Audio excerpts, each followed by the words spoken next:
Ohio America की एक वस्ती रियासत है जहां का वोटर कारकर्दगी की बुनियाद पर वोट डालता है।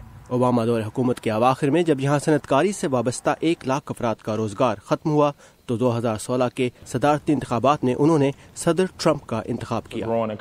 रियासत की मईशत तरक्की की राह पर गामजन है, चाहे इसका आगाज 4 साल पहले हुआ या 8 साल पहले।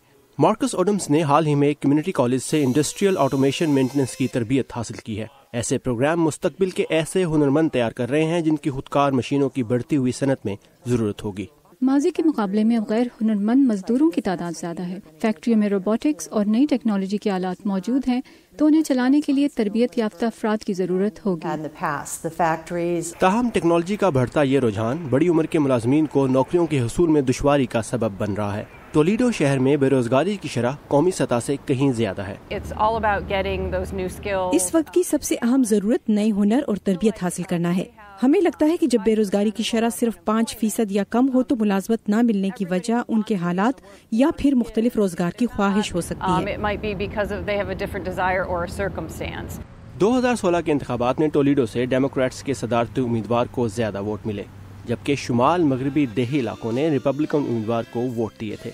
ऐसे वोटर्स जो मईशत की बेहतरी का सेहरा सदर ट्रंप के सर बांधते हैं वो अगले महीने वस्त मुद्दती इंतखाबात में रिपब्लिकन्स को वोट डालेंगे। ताहम सब ऐसा नहीं सोच रहे। मेरे एक वोट से क्या फर्क पड़ेगा? कई तो वोट डालने का इरादा ही नहीं रखते। ब्रेंडी कॉर्विन भी उन्हीं में से एक हैं। वो समझती हैं कि अमेरिकी मईशत की बहाली ओबामा और ट्रंप दोनों की जिम्मेदारी थी, ताहम मनफी सियासी माहौल ने उन्हें वोट न डालने पर मजबूर कर दिया है। पहले हम ऐसा सोचते थे कि कौन सा सदर मुल्क में तरक्की लाएगा, कौन होगा जो हमें सही रास्ते पर लेकर जाएगा, लेकिन अब हम ऐसा सोचते हैं कि किस सदर को ज्यादा देर बर्दाश्त किया जा सकता है। सदर ट्रंप जो खुद को रोजगार के सबसे ज्यादा मौके पैदा करने वाला सदर कहते हैं, वो जल्द ही रियासत ओहायो जाएंगे ताकि वो रिपब्लिकन उम्मीदवारों के लिए हमायत हासिल कर सकें। रमोन टेलर के साथ साकिबुल इस्लाम, उर्दू VOA।